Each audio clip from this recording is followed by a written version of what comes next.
Dear listener, hello.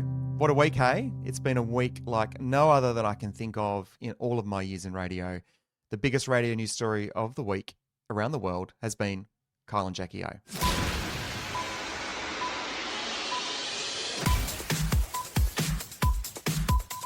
And here to help us dissect it from MediaWeek is their media editor, Natasha Lee. Hello, lovely. Hello, Wade. How you going? I'm good. How are you? I'm good. I'm tired. It's been a long week. I was going to say, are you ready for something to kind of take the edge off on a Friday? Yeah. Take the edge off. Very much so. It's and so it broke. When was it? I think Monday. And it has been consistently nonstop since then. Yeah, and I think interestingly, and what we'll talk about today is there's been the opinions and the speculation, and then there's been the facts. So we'll kind of cover it all. But let me just start by playing you a piece of audio, which was really how it got announced on the TV news that night. They're used to being in the limelight, but Kyle and Jackie O have today gone to ground after an on-air falling out proved to be the kiss of death for their $200 million radio show. Hours before Jackie O told her bosses she could no longer work with her radio partner of more than 20 years, she was spotted trying to find some calm amid the chaos. So you know a radio show is a big deal when it leads the television news. And for those outside of Australia, imagine this leading your TV news, that a radio show has busted up. Now, Tash, you were the first one who texted me. Like, I got your text first. I'm calling you breaking Natasha Lee from now on, because you seem to break a lot of media stories first. The text from you literally had the ASX media release and a bit of an OMG sort of emoji. When you first saw it, that first second of seeing it, can you remember what you thought? I'll take you back to it too. I was picking up my daughter from her drama class, and I looked down at my phone and I saw the ASX announcement. And I was winded. I was actually winded. I was in the chemist buying something, and I looked down and I went, oh! And the woman goes, "Are you okay?" And I said, "It's Kyle and Jackie." And I know this sounds performative. It's not being performative. It's an indication, and it's indicative, I think, how so many people felt about the show ending, because it's such a part of our lives. But when I got it, and then I stopped for a second and I looked down, I thought, hang on a second, could this be fake? Have I just been sent this and it's been, dummied up? I called someone else. I messaged you. I called someone else, and then it was doubly confirmed. And I ran home and got behind the computer, and then it all just started trickling through. And the calls, my phone was just, on fire, people messaging. But it's the same reaction. Is it true? Is this really happening? So it was... I was really stunned by it. I was really, really shocked by it. I just didn't think it would get to that stage. Really didn't. I think there's the phrase I remember, I can't remember the exact wording, but it goes along the lines of, I was shocked but not surprised. So I was shocked. I was like, I can't believe that the trigger has actually been pulled. But at the same time, I kind of go, well, there's a lot to say this was leading up to it. It was on the fence if Jackie came back or not. I think the thing that surprised me the most was not that Jackie had said, I'm out. It was that Kyle was taken off. So what did you think when you saw that part of the media release? That part didn't shock me as much as her claiming an unsafe workplace. Right. That really shocked me. And yes, I've listened to the audio, and I've said to you as well how hard I found it listening to it again, because even though I've heard it so many times, it's really hard to listen to because there is genuine emotion when she's talking. But it just felt, I think maybe it's the heaviness of the legal wording, that this isn't just... the friendship is kind of removed and taken away, and having that, popped into it. And at least now the whole situation is under that umbrella. That's what I found. So, I don't know, it just felt so cold, like so final.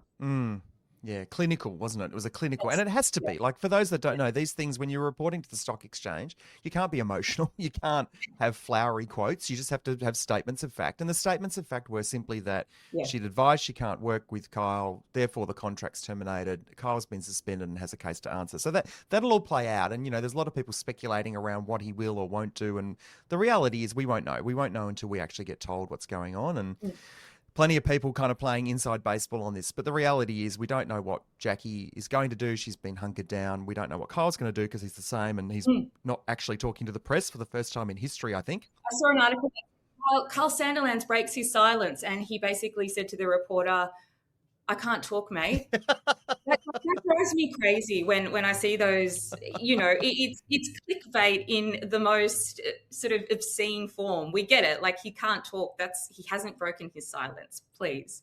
And there's a lot of camping out of the houses and the following Jackie, and that's icky to me too. Just let it play out now, whatever's happening. And clearly, these are two very human people who are dealing with something that's huge. It's huge. Yeah, and it is akin to it's a relationship breakup after 2 decades. Do you know what it felt like?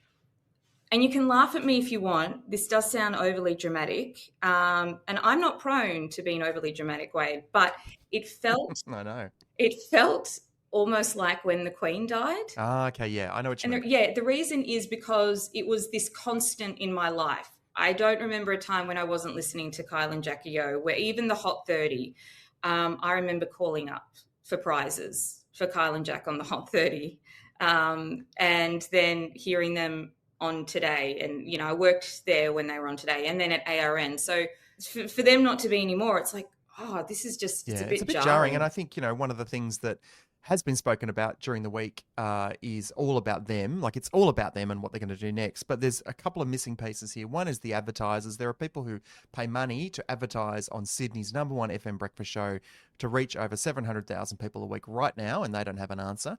The second pool of people, which I actually really feel sorry for, are the listeners. I mean, they have core fans that are attached to that show, and like you say, they've lived most of their lives either driving home with or waking up with Kyle and Jackie O. And particularly in Sydney, that's something that I think is the next wave of the story. Is like, let's hear from listeners and see how they feel. So we're going to cover that on the Quarter Hour podcast next week. We're actually doing our first episode where we talk to real listeners of the Kyle and Jackie O show to get their reaction. But let's just quickly get into some media coverage. So across the week, the thing that's always interesting, I think, to people who are in the media is who's saying what and what they're doing. Was there anything that you saw in the trade or mainstream press that you kind of thought, this is really summing this up quite well? Or was there anything you thought, oh, okay, this is a bit speculative? I've got to say, I think the person who covered it really well and who he always does an amazing job is Sam Buckingham-Jones at the AFR. Yeah. And I've told him that I think it was just first-class coverage. Crosses his T's, dots his I's. You can trust what he's said. The speculative stuff and the stuff that's kind of rolling around like that, it can get a little bit tawdry, because you've got to remember there are lots of staff there who now don't know what's going to happen with their jobs. So let's just wait until they kind of know before we speculate, what's going to happen with the staff and where are they going, and is there going to be, another show? So, I mean, I'm guilty of that. I covered a story where Beau Ryan said on air that he doesn't think Jackie's going to do another radio show. But I think when we get into, again, there's a lot of staff there. And I did talk to a couple of staffers there, especially, some of the producers. And look, what they said at the time was they only were called into a meeting about 10 minutes before it was announced, right, and they still don't know what's happening. Right, yeah. And there's so many lives affected. We have to remember that, yes, they're performers and all the pantomime and vaudevillian nature of that radio show as it was and traded successfully for many years. But there's humans, there's people with jobs. Kyle and Jackie O are businesses in their own right. They employ people. So there's lots of ongoing effects that haven't been resolved. One thing that was curious to me watching a lot of the media coverage this week, Tash, is why do reporters camp, or photographers mostly, camp outside the houses of people? And how do they get their addresses? How does that work? I don't know. It's obviously with tip-offs and so forth, but it's like that story I said before. Kyle breaks his silence and then Jackie breaks her silence. She went for a healing.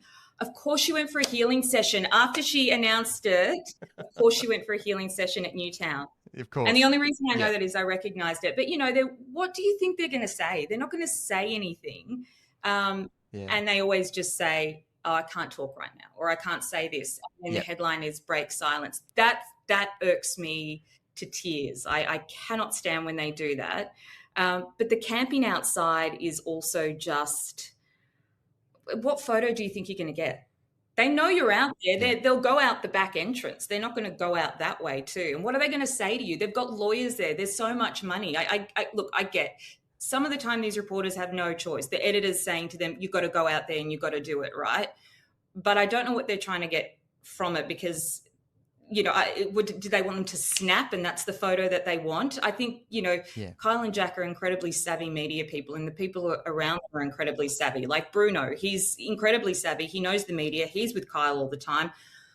And they got a vision of him driving out of Kyle's driveway. Like, wow. I know, right?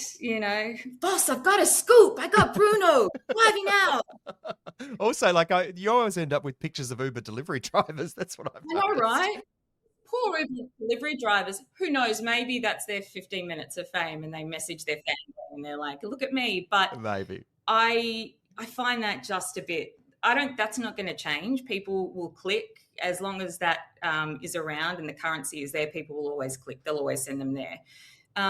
One thing that I did want to mention that and I will contact Steve about this, but at the bottom of he's just done a recent article on the Oz Today, and Steve Jackson, who does the Media Diary, who's also been doing some great coverage of this. He wrote that, and like I said, I need to double check this, so don't take my quote as gospel, but that ARN had met with MFW right before the announcement. Interesting. Which is something that, I think I need to kick that can down the road and see what's going on there, because if that's true, then that I think adds a different angle to what may have happened behind the scenes as well. I don't know. Yeah, and obviously, the layers of these stories, how they normally go is there's the announcement, there's the shock, there's the headlines, there's the pundits, there's all that kind of stuff. And then what happens is what happens next. And, that's kind of the questions that get asked. And no doubt that'll dominate the media coverage over the next couple of weeks. Okay, so where do you think the story goes next? What happens next week? I think next week we do wait for them to break their silence, properly, have a conversation.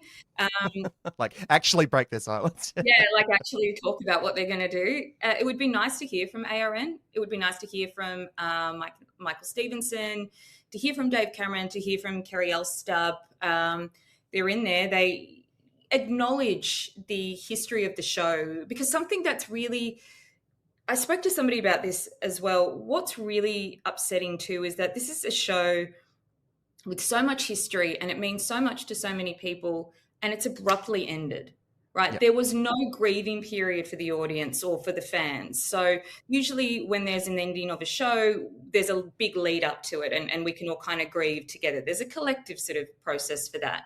This is just an abrupt end. There's been really no acknowledgement. Smallsy was just kind of shipped in the next day and he's doing a great job, props to Smallsy, but it's, just shipped in there. What's happening next week? We don't know. I would like to hear from the station. What are you doing? Yes, we know that there's still legal stuff going on, but they have lawyers too and they know how to word these things. So, get your money's worth from them and work out a way to talk to us about it. And obviously what's going to happen next with K&J. I know that Jackie has that trip to India coming up. She mentioned that on her Besties podcast, which she stood down from. I gut feeling that's probably going to be her for the next couple of months. Be interested to see what Kyle does. I don't know. I feel like he's just that Howard Stern-esque personality. There's so many similarities between him and Howard. I don't know. Will he start his own sort of media company, do his own stuff? One Carl Stefanovic. I don't know. But though I think he has those options, and I think he's still and you mentioned this, he's ambitious, and I think he still obviously loves radio. So I'd be keen to see where he lands. But that's the next part. Well, all I can say is please rest this weekend. Do whatever you can to relax and enjoy the weekend. And hopefully you're not triggered by a media release at 6 p.m. on Sunday, which forces you back into work.